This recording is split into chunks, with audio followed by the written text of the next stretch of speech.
Welcome to the Stepmom Side with Alicia, the podcast for stepmoms ready to create the life they want and one they actually have a say in. Here we talk all things stepmom life and just a little bit more. Leave the superficial conversations at the door and get ready for perspective shifts and actionable advice to help you on your way to creating the life you want, one step at a time. Hey there, welcome back to the Stepmom Side Podcast. This is going to be episode number 3 inside this little mini series all about why blended families feel so hard and what actually helps. So if you've listened to the first 2, thank you so much. I love it. I love that you're here. Can you give me some feedback? If you could leave a rating and a review, that would be really great. Not just about necessarily this mini series, but the podcast in general. That would be really, really great. So this third topic that we're going to talk about is your partner and why their support changes everything inside a blended family. And this podcast episode, or this topic, is a big one because you can survive a lot of hard things in a blended family. Awkward moments, transitions, disagreements, loyalty conflicts. But what becomes incredibly difficult to survive is feeling alone in it. And I cannot tell you how many posts I've read that sound like this. My husband won't say anything, or my wife lets the kids run the house. I feel completely unsupported. And honestly, I think this is one of the biggest pain points in blended families, because the problem often isn't one particular, wow, my words are really hard today too. I guess this is how you know that I don't use AI to record them, because I feel like every episode I at least stumble over my words once. But I think this is one of the biggest pain points in blended families, because the problem isn't one particular situation. The problem is feeling like you don't have a teammate. And I remember in our early years in a blended family situation, or in our blended family situation, where everything in our house ran smoothly. If I felt like my husband and I, or my boyfriend at the time, or my fiance at the time, now husband, we're on the same page. If we were meshing well and gelling really well together and everything was going well, then I felt like we were good. We could survive anything. However, if I felt like we were disconnected, all hell was going to break loose. And it's when you feel like you don't have that teammate, when you feel like you don't have someone on your side, it's why am I even here? Why am I even doing this? So let's talk about why your partner's support matters so much. They become your emotional home base. And I know that sounds crazy, but they're the person that you look to and ask, are we okay? Am I safe? Are we in this together? Are we good? What's going on? So when you feel supported, you can handle hard things so much better. But when you don't know where your partner stands, everything feels harder. The dishes feel harder. Transitions feel harder. The disrespect feels harder. Everything feels heavier because you're carrying it alone. And here's what I learned over the years. Most stepmoms don't need perfection. They need partnership.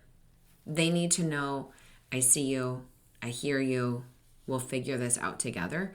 Like I said at the beginning, if I felt like my husband and I were not on the same page, or we weren't even connected, everything felt harder. It felt like him and the kids versus me, or the last minute schedule change and him versus me, or everyone is out to get me, or I don't know, I just felt like the world was conspiring against me. I know that sounds crazy, but you're a stepmom, you get it, right? Please tell me you get it. So what the lack of support looks like, let's move on to that. Sometimes it's obvious. Your partner says nothing when expectations aren't being followed. Oh my gosh, are you kidding me? This used to make me freaking crazy. And sometimes it sounds like, just let it go. It's not a big deal. They're just kids. My personal favorite is you're overreacting, or it could be worse. Whoa, man. Whoa. You want to get me back up, horns growing, tail growing with a pitchfork in my hand. Tell me that I'm overreacting, or tell me that it could be worse. Maybe my horns don't grow as fast. My tail doesn't grow as fast now. But whoa, back in the day, they absolutely did. Sometimes your partner becomes defensive. Actually, a lot of times your partner might become defensive, because that's what I hear the most. He's defensive or she's defensive and doesn't want to hear what I have to say, or it's never the kids' fault, or insert whatever it is. Like, you already know you're a stepmom, like, you get it. Sometimes your partner, they avoid conflict entirely.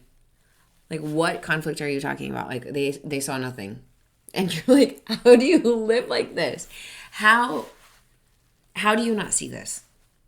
And here's the thing, like, because as a stepmom or as a step-parent, we are the outsider, we're coming in, we can see the dysfunction where a lot of the people in the family, like, don't.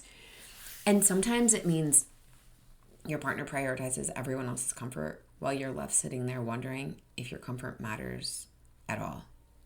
And that's painful because unsupported doesn't necessarily mean that you are unloved, but it often feels lonely. Like, your partner probably loves you, but can't support you, doesn't support you because they don't know how to support you. They're not willing to learn how, like, all of the things. And it feels so lonely. So let's talk about why parents do this. Why does this happen? Dad guilt. Man, have we talked about that a lot on this podcast. Dad guilt, fear of losing connection, fear of being the bad guy, fear of conflict, fear of the kids not being able to come over. A lot of biological parents they're carrying their own stuff, right? So your partner's got their own thing that they're carrying. Sometimes they're afraid if they enforce expectations, their kid won't want to come over, or the other parent's going to use it against them. Sometimes they feel guilty about the divorce. And let's just talk about that for a second, because sometimes stepmoms are like, well, does that mean that they want to get back with the ex? No, that's not what that means. But they feel bad that the kids are collateral damage, like they are now the ones that are going back and forth between houses when they didn't necessarily have to. But since their parents weren't together, now they are, and they feel bad about that. So there's like the Disneyland parent that you see, right? So yeah, sometimes they feel guilty about divorce. They can feel guilty about the divorce and still be madly in love with you. Those are not mutually exclusive. Sometimes they're simply overwhelmed. And I hear this a lot from stepmoms with partners that work a stressful 9-to-5 job. I have a couple that I've coached that's what the husband would say to me, like in his one-on-one coaching. So he'd be like, Alicia, I have been at work all day putting out fires, and then I come home and there's another fire with my wife and my kid. I don't have the capacity to even do anything about it. Or I'm like, whatever. It feels like nothing compared to like what I'm working with at home. I mean, at work. And I'm just like, okay, whatever. So sometimes your partner is simply just overwhelmed with all of the things that are going on. Understanding all of these does not excuse the behavior. I did have to have a conversation with that husband and say, listen, my friend, here's what we're going to do. Like, here's what can't be happening. But so it doesn't excuse the behavior, but it can help explain it, right? Because most partners aren't intentionally trying to hurt you. They're struggling too. So now let's talk about how to address it. Here's where communication matters. This is so important. So instead of saying, absolutes are not a great way of talking, you never support me, try saying, when situations happen or when X, Y, and Z happens, I don't know where you stand, and I start feeling alone and unsafe. Do you hear the difference between you never support me and when situations happen and I don't understand, or I don't know where you stand, I start feeling alone and unsafe? Do you see what's happening? Like, we're, instead of blaming them, we're voicing like what we need. I know that sounds very elementary. One invites defensiveness because your partner's gonna be like, of course I support you. I do insert whatever, and they start listing off all of the things. The other invites connection. You're talking about your experience. You're explaining the impact. You're opening the door for teamwork. And honestly, that's what most stepmoms are looking for. A teammate, someone standing beside them saying, I've got you. I want you to remember this, because the problem isn't always the kids. The problem is often feeling like you don't have a partner in this. And I know I've talked about this before, but one time I was, we were on our marriage counseling session, the two of us with our therapist, and I was like, and the kids do this and the kids do that, and I was like annoyed, all of the things. And she's like, so are you mad at the kids or are you mad at him? And I was like, the kids, duh, of course, like this is what they are not doing. And she was like, why do you think they're not doing that? You can only imagine like all of the things I wanted to say, right? And she's like, it's because of him. He allows these things to happen, so they keep happening. And I remember my eyes got really big and I was like, what? I'm mad at him? And it took me a few seconds. I just sat there and I was like, yeah, you know what? You're right. I am mad at him because he allows these kinds of things to happen. And it makes me crazy. Like, I can't stand it. Right? So that's the problem. You often feel like you don't have a partner in this. And I didn't feel like I had a partner. I felt like I had 3 kids. And I'm like, we all need to be on the same page. Like, what are we doing? So here's me to you. You deserve to feel supported. You deserve to feel heard. You deserve to feel like the two of you are on the same team, the same side. Because being in a blended family is hard enough. You shouldn't have to feel like you're doing it alone. And that's like the hardest part. Like I said, if you don't know where your partner stands, like you feel like you are doing it alone. And if you need support navigating these conversations, please come join us inside the Stepmom Side community. We have these conversations every single day. And you can post, like, here's what's happening. I don't know how to navigate this.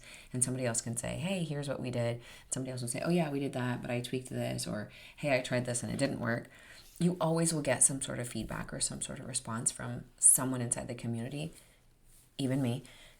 Come join us. AliciaCrasco.com/community. Like, we would love to see you on the inside. And I will chat with you next week. Thanks for taking time to listen to this week's episode. If anything was helpful or resonated with you, please share it on social media and tag me. I'm just at Alicia Crasco. And if you could leave a 5-star rating and a review while you're at it, that would also be really helpful. And if you find yourself struggling with your stepmom journey and you want a little bit more support without the hefty price tag of coaching, you might want to check out the Stepmom Side community, which is my own private community for stepmoms, where you get to connect with other stepmoms around the world and myself, where I hold weekly office hours and monthly group coaching. It's kind of like you have your own personal coach in your own back pocket. Again, without that hefty price tag. See you next week.